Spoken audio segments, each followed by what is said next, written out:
शिक्षा मंत्री रोहित ठाकुर ने कहा कि लोकसभा चुनावों के लिए अब तक हुए 3 चरणों के चुनावों में भाजपा की हवा निकल गई है। भाजपा इस बार 200 का आंकड़ा भी नहीं छू पाएगी। उन्होंने कहा कि भाजपा जुल्मों की सरकार है जो बड़े बड़े वादे करती है, लेकिन जमीन पर ध्रुवीकरण की राजनीति कर सत्ता हथियाना चाहती है। इस बार देश में बड़ा बदलाव होने वाला है, जहां भाजपा 2004 की तरह इंडिया सैनिक की तरह धराशायी होने वाली है। 4 जून को भाजपा को बड़ा सदमा बड़ी हार के साथ लगने वाला है।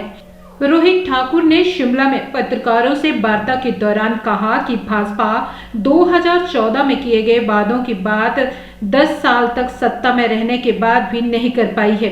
पीएम मोदी से लेकर भाजपा के शीर्ष नेतृत्व सिर्फ ध्रुवीकरण की बात करते हैं। भाजपा ना तो आज बेरोजगारी, महंगाई और किसानों बागवानों की बात करते हैं, ना महिलाओं की सुरक्षा की बात करते हैं। उन्होंने कहा कि पीएम मोदी ने 2014 में देश के युवाओं को प्रतिवर्ष 2 करोड़ नौकरी देने की बात कही थी, लेकिन आज देश ने बेरोजगारी की दर में 45 साल का रिकॉर्ड तोड़ दिया है। देश विश्व में बेरोजगारी की दर में सबसे टॉप पर पहुंच गया है। उन्होंने कहा कि देश का युवा आज पकौड़े तलने पर मजबूर और देश में महिलाओं के साथ अत्याचार हो रहा है। महंगाई 7वें आसमान पर है और किसान बागवान आत्महत्या करने को मजबूर है। पिछले 10 वर्षों में देश का किसान बागवान अपनी मांगों को लेकर धरना प्रदर्शन कर रहे हैं, लेकिन अहंकारी सरकार को अंततः 3 काले कृषि कानूनों को वापस लेना पड़ा।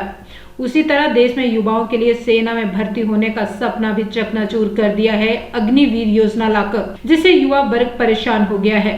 जीत के बारे में तो मैं पहले ही कह चुका हूं आपको कि हम बिल्कुल आश्वस्त हैं, और साथ ही साथ आज जो नॉमिनेशन है हमारे विक्रमादित्य सिंह जी का मंडी से, आनंद शर्मा जी का आपका कांगड़ा धर्मशाला में नॉमिनेशन होगा, और उसके उपरांत मैं समझता हूँ रायजादा जी का, और जैसे हमारे विनोद सुल्तानपुर जी का मैं पहले भी बता चुका हूँ 13 तारीख को नॉमिनेशन शिमला में होगा, और क्रमवार हमारे 14 तारीख से पहले सभी नॉमिनेशन जो बाई इलेक्शन में हमारे प्रत्याशी खड़े किए गए हैं सब अपने नॉमिनेशन फाइल करेंगे, और मजबूती के साथ जनता जनार्दन के बीच, अपने देवतुल्य जनता जनार्दन के बीच उनका आशीर्वाद लेंगे। और कांग्रेस पार्टी का कार्यकर्ता भी ऊंचे मनोबल के साथ 68 विधानसभा हलकों में मैं समझता हूँ कार्य कर रहा है, और नॉमिनेशन के बाद इन सभी बातों में गति आएगी।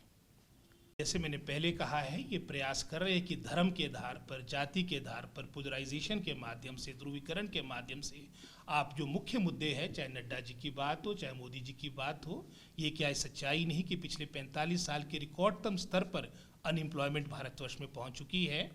आज हमारे मैं समझता हूँ फौजी भाइयों के लिए भी जो एक स्थायी आपके रोजगार की हमेशा एक नीति हुआ करती थी, वहाँ पर ही मात्र अब 4 वर्ष की अवधि के लिए अग्निवीर जैसी योजना लाई जा रही है, जिसका पूरी भारतवर्ष उसका मैं समझता हूँ भर्त्सना कर रही है।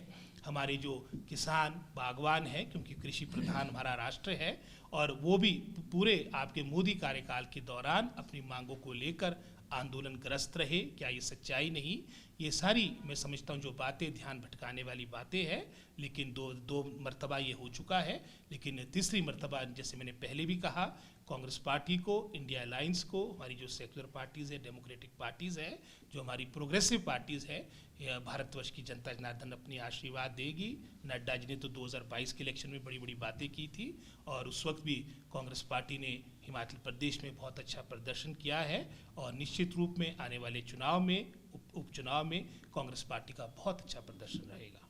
भाजपा के दावे में 2021 से सुन रहा हूँ, जब 2021 में आपको याद होगा, 2021 में हिमाचल प्रदेश में 4 जगह आपके बाई इलेक्शन थे, जिसमें जुबल कोटखाई भी था, आपका अर्की विधानसभा क्षेत्र भी था, फतेहपुर भी था, और जयराम जी जहां समस्त आपकी मंडी जिला में सरकार थी, उनके अपने गृह जिला में भी आपके संसदीय क्षेत्र में आपके पार्लियामेंट का इलेक्शन था।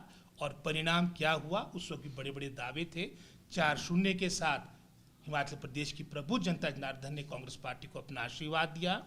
2022 में मिशन रिपीट की बातें चली कि हम यहाँ पर मिशन रिपीट के माध्यम से पुनः भाजपा को यहाँ पर लाएंगे, क्योंकि यहाँ पर किसी न किसी रूप से यहाँ पर प्रतिष्ठा राष्ट्रीय अध्यक्ष भारतीय जनता पार्टी के जगत प्रकाश नड्डा जी के साथ भी मैं समझता हूँ जुड़ी थी। लेकिन वो परिणाम भी आपके समक्ष है। जयराम जी का लगभग समस्त मंत्रिमंडल 1-2 को छोड़कर धराशायी हुआ।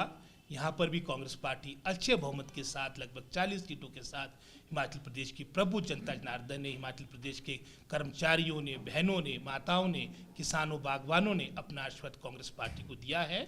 और उसके उपरांत 2023 में आपका शिमला, जिसे मिनी हिमाचल भी कहा जाता है, यहाँ पर भी भाजपा के लोग बड़े बड़े दावे कर रहे थे, क्योंकि शिमला ऐसी जगह जहाँ पर हमारे हिमाचल प्रदेश के 12 जिला के लोग रहते हैं।